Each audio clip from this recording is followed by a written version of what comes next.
Good morning, everybody. I should say early afternoon. It's Grumpy Dave's Garage. We can tell we've been doing a little bit of organizing and getting set. You can hear the springtime buzz of the lawnmowers in the neighborhood. They turn them on the minute I reach for my camera. They must have a camera in here somewhere to see what I'm doing. Here you go. This here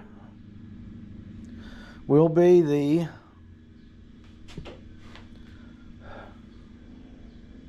see, that goes on this way.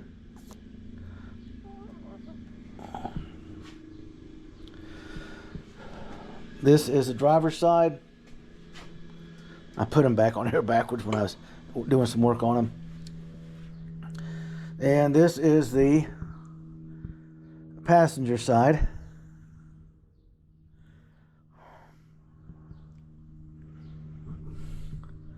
Here's your rotors. I got oil on them. I got the inner or the outer wheel bearings and the washer and the nut for it. Castle nut for both sides here. I got the hardware and the lug nuts for this side. I got the hardware and the lug nuts for that side. There's that brake piston rebuilt caliper. There's this one rebuilt. Okay, I just kind of fitting things together to make sure I got all the fittings and everything.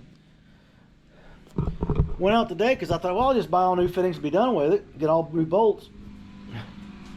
The place that sells the bolts in the area here told me I wasn't a regular customer, and since I needed 6 different bolts, I'd have to buy 6 different bags. I said, well, how much is a bag? She said, there's 100 in a bag. I said, I don't think so. She said, we don't sell them that way anymore. I said, well, that's your business loss, not mine. They're 5 grade fine thread. They're common automotive bolts in a grade 5. So since it was one of British Leyland's 5 grades with a lock nut, I just went and got a grade 8. Got a little stronger. Same diameter and everything. I'll put it in there, put the nut and the washer and everything on it. Shoot it with the thread locker and lock it down. I wanted to get all new lock nuts for it, but it's not going to happen. I got to do some research before I do another one of these. I got a list of stuff that I got to start finding early. That's just the way it is. Everything's laid out so I can go right down each side. Okay. And then the final part is the springs, which are still sitting up on the bench, because I got to put them on the bench, put my spring collapse on it, and I got to draw 1 1/8 out of them, so I can pop them in and raise everything up and get the bolts for the damper. I keep wanting to say shocks. Sorry, the damper in place, and then after I get everything bolted in, and I'll get the torque wrench out and torque everything. I'll get all the lock nuts on with the castle nuts on with the keys in them. Everything tight, snug, and ready. And then I'll release the pressure on the spring slowly. It'll just put tension on everything. And we're good to go. The reason I can't do it the other way is I've got no weight in the car, no engine. So I was trying to do the old lift up deal. I was lifting the car up. So I had to make it, and I used a piece of 3/8 all thread. That's a scrap plate I had laying there, which did pretty good on the old MG springs for the 4-cylinder, the 1800 drivetrain, I believe it is. But when I went to these stouter springs, it's got a higher rating capacity. They're stout. So I'm going to have to use so I went up to 1/2 inch. Then I didn't like. I went to end up going to 9/16 because I had another piece of had a 9/16 bolt laying here. I just cut the end of it off, carriage bolt, grounded, threaded it. Everything's good. I got it with a deep well socket so I can come in and draw 1 inch off both sides if I need to. Just compress it, put it inside the top spring holder, and just fold the accessories up over it, put in and lock in the damper bolts and get them locked in, and then I'll torque out the remaining bolts and get those in, and basically when I release them, they're a done deal. Okay, they're tight, right, and ready to go. I power washed some stuff, and I got the grease and stuff off of the rack. The rack's not leaking. It was something from the engine was dripping down on it somehow, because it was oil and dirt and looked like dirty motor oil. So I'm just guessing that. I haven't addressed checking it to see if I need to service it, whether I'm going to use it, whether I'm going with a power steering unit. There's a lot of design and concepts coming up. I'm going to go out and show you how things are set. I'm delaying because within 2 hours, you can smell it in the air. We're going to get rained on. Big time. For the next 4 days.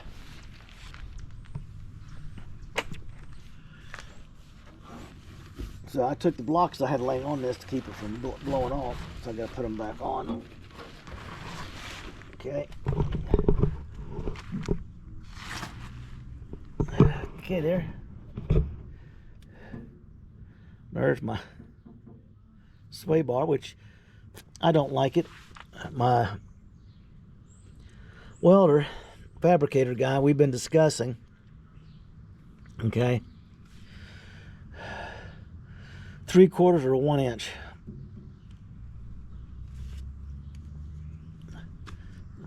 Then I got to check to see if they got the bushings that'll go in these mounts here when they come down, and make some decisions on that stuff. But I agree with them, we need to stiffen it. I got the first coat of rust proofing in. It's dry. That's impressive. I didn't want to get up in here because you see in here I got the seam sealer panel adhesive that I'm going to pump down in there, and then I'll smooth it over right there. I've got to bend this tab up and over. I'll come down through here with the seam to make it look. And then when the fenders come off the next time, and they have to, believe it or not, so I'll pull them off next time. I'm getting to be real good at popping them on and off. I'm going to spray the whole inner liner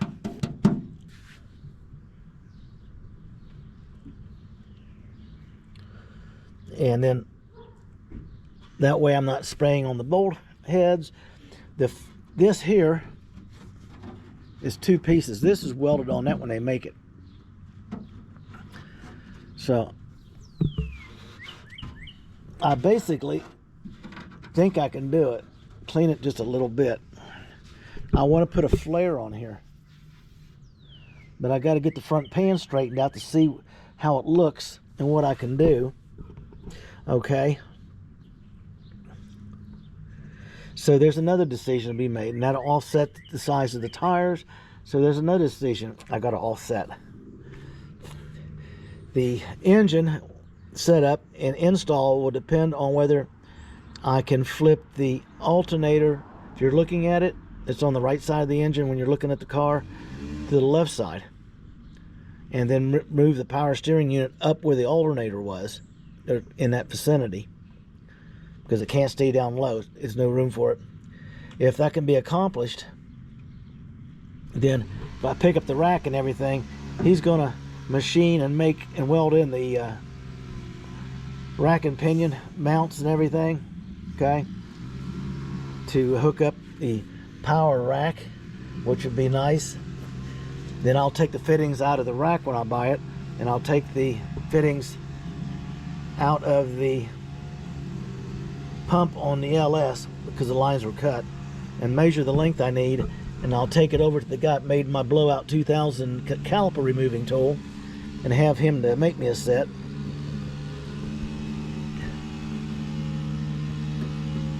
That's impressed.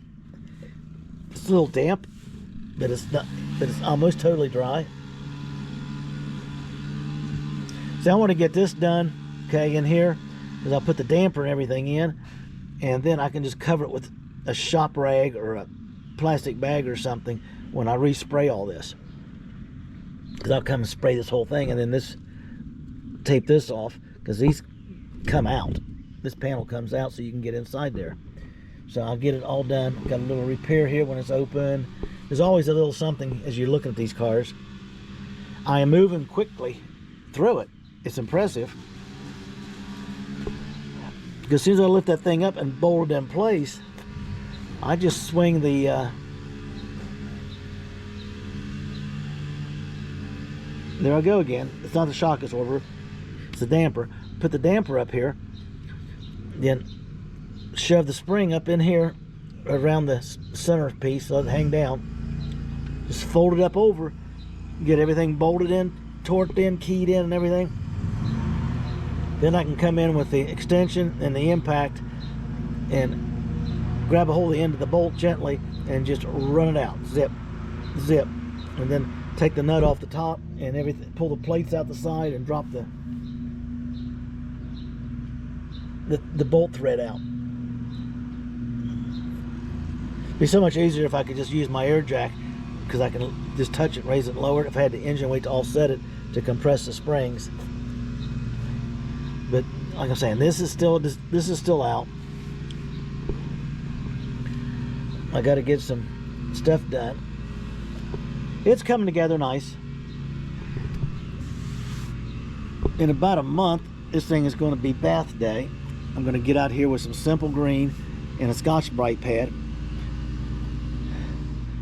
And I might even hook up the power washer and start soak it down and start some simple green, spray it on, and then come back over with a spray bottle, hit it again, and scrub it with a Scotch-Brite pad every inch of the body. It gets hot. It melts, gets sticky, loads up the 80 grit sandpaper almost instantly, and next thing you know, if you rub your hand on it, it feels like you're rubbing your hand on a piece of paper. It's totally smooth. I've tore up about 3 or 4 discs trying to get started where I can start sanding on it. I thought, well, the heck with that. The higher up you go in the car, you can see it, the worse it is. It is what it is. Okay. All right, people, I'm shooting a video, so let's get the dueling weed whackers out there and see who can do the best job of interrupting me. I'm gonna throw these wood blocks on while I'm out here.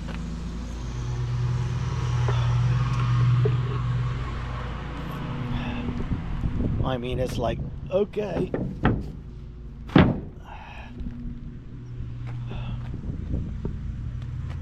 Harder I work, the harder I get. This one goes on the luggage carrier. I'll put these 2 up front.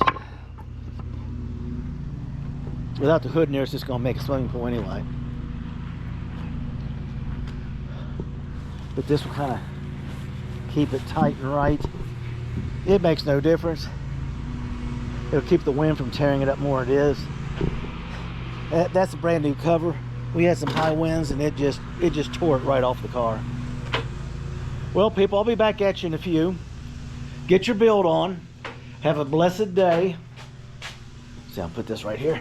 I'm still trying to get it set up to rock and roll.